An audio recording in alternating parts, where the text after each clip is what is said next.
So, Itai Cohen, great to see you here. You've got this great business. Yes. Yeah, it's going really, really well. You suddenly decide to do an EMBA. Why did you decide to do this? Sounds like you don't need it. You should be focusing all your energy on building the business more, no? And everybody asks me, why do you need to go out, spend now £60,000 and spend a lot of time that you don't have on an EMBA?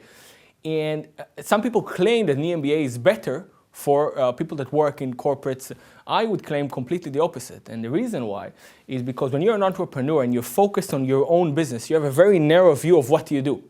And you don't know much about what's happening. Frankly, you don't really care much because all your focus is in your business. And when you go to an EMBA like the Cambridge one, where you see so many people from different industries and different places, you actually open your mind to many places and ideas and opportunities that you wouldn't even think of otherwise.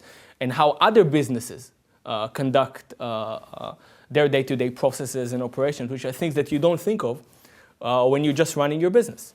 So, and I've always said, I had a catchphrase that I always use when people ask me, why do you do it? And I always used to say, if it will help me make one better business decision, then it's worth the money. Because we're in the decision-making business. If we make good decisions, the business will do well. And sometimes the decision is so important that it could be worth a lot more than 60, 70, or whatever the EMBA costs these days. So if it helps me make one better decision, then it's worth it. Now, little did I know back then that it will make, I believe it will help me improve my decision-making much better than that. But I feel that's an important element for the EMBA. In a way, you joined the EMBA to help you become more effective, yeah? To help you make better decisions and so on. Is that all it gave you, or do you think it did other things? You know, some things are very hard to measure in life. It's not tangible, it's intangible. And intangible things are hard to measure. But what I would say, there's a few elements that I absolutely know that the EMBA gives you. One of them is confidence. I think confidence and self-belief. I mean, technically people that come to the EMBA probably have confidence to begin with. But the question is, it takes that confidence to a different level. And that self-belief to a different level. Now, for entrepreneurs, it's just vital. If you don't have confidence and self-belief in what you do, you should not be an entrepreneur for sure. So I absolutely feel that the program takes your confidence and belief from one level, brings it to another level. And that's already on its own a big benefit. Second, a very important benefit is networking. I mean, you get to meet people from all over the world, from various industries, and I'll give you a story. 3 months ago, we ordered a container from China. All of our products that we order are from China. And we ordered from a new factory that we never worked with. And after a few days, we haven't heard anything from anyone in the factory. We were concerned.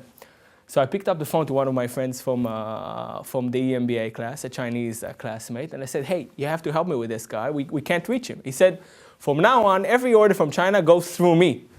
And he just picked up the phone, and lo and behold, a day after, we got an email back from the factory owner saying, oh, sorry. In fact, the inventory will be ready beforehand. So I think knowing that you have people all over the world from different industries that can help you, they're happy to help you, or your friends, I think that's a very important part, and that's the networking part. Another part is, again, global thinking. Which again, you get exposed to so many businesses all over the world, and suddenly you think, oh, wait a minute, maybe the UK is just one market. Maybe we should look at China as a market. Maybe we should look at Asia, and I think it opens your mind to many other businesses. And probably the last one is the recalibration, as we call it, where at least for me, I can't really speak for everyone, but for me, it makes you hungrier. Because you sit with a class of extremely accomplished individuals. Some of them are extremely successful entrepreneurs, and you sit there, and I'm a very competitive guy, and you suddenly sit there and you say, wait a minute, I want to do just as well.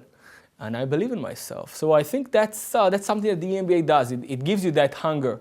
And then the question is, can you then channel the hunger to the right places? But I feel that's a very important element that you get in the, again, I can't talk about other programs. For the Cambridge EMBA, because of the caliber of people that are coming in, you definitely see that benefit. Now you work for Buzz Retail. What's Buzz Retail, and how did this come about? I love. It's great talking about Buzz Retail because it's my company. It's a company that I own. I founded the company. And basically, what we did is part of separation from Alive Products. We separated the company into two, and I had to. I mean, at some point, when you're a minority shareholder, you need to make a decision. Either you sell your shares or you buy. And I kind of made the clear decision to stick on doing what I love doing.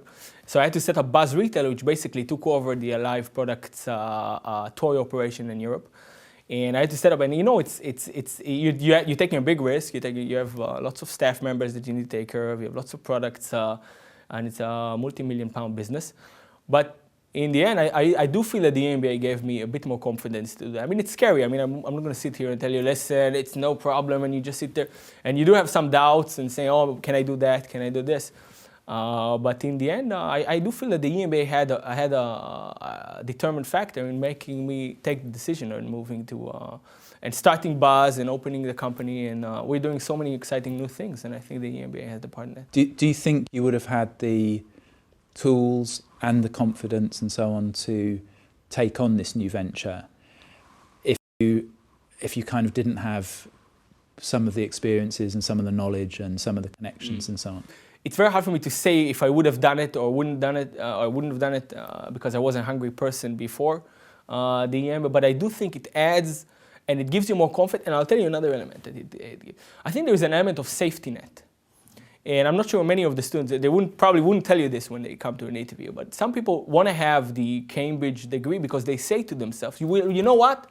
I can always rely on my Cambridge degree to find a comfortable corporate job and I think for entrepreneurs as well. I mean, you know that you can go out, do your venture, do everything you can to make sure it's successful, but worst case scenario, wasn't as successful as you would have thought, you still have this wonderful accomplishment of graduating from the finest university in the world, and then you can rely on that when it comes to finding a great job. So when you started the Executive MBA, did you think that you might end up doing a management buyout? You know, I mean, buyout is a big and scary term, but what I would say, no, I didn't think about it. I think people have plans, and they teach you, especially in the EMBA, you should plan, you should have a 10-year, and especially your Simon talk about the 10. And I think it's great to plan. But, you know, there's a great saying that says that humans make plans, and God is laughing from above. The trick is, it's very easy to make plans. Everybody can tell you their plan. The trick is, what do you do, and how do you react when things don't go according to plan? And that's what happened to me. I didn't plan this change. And I think currently it looks like a good move, but we reacted well to the challenge that we had in front of us. And I think that's the biggest message, is not just make plans, also how do you react to the problems and the challenges that you face throughout your way to your goal in the end. I remember your first interview very well, and you came across as hungry and ambitious. And clearly you still are. What's the vision for the future? What gives you the appetite at the moment to carry on doing business? You know, as I said, every person has something else that makes them tick. Some people it's money, some people it's accomplishment. For me, I'm a competitive person. We want to be the best. When people go into the store, we want them to buy our products. Again, as I said, there's nothing more exciting than seeing customers holding your products and having great joy of using your products. I mean, and that's why I feel very fortunate. In the end of the day, we make people happy. We make kids happy by selling them our great toys. So we're very happy about that. I mean, clearly what we want to do is grow the Buzz model that we currently have in some of the best stores in the world to other stores, and then also diverse ourselves to other products, not only toys, but also diverse to other products. And again, for us, we feel that retailers at this point in time need to find a way to diversify themselves from online. And the way to do it is by having a live selling, by having active selling, by creating a buzz to their stands and to their products. And that's what we do in Buzz Retail. We create a buzz throughout the products. And that's why we believe that retailers would want more of our services throughout the world. And actually we've seen that where people come to us and ask, can you do business in our store? Can you operate your model in our stores? So our ultimate vision clearly is to be in every successful toy store, every successful premium department store in the world with multiple product lines. So that's where we're kind of striving at. And I just told you about the new product line that we're bringing, which is augmented reality, which is the future of toys. And we're just always thinking ahead, always thinking about what's the next big hit, what's the next big product that people are looking at. And we're very fortunate to be in a great industry. I mean, selling toys to kids, making them happy. I mean, we're very happy about that.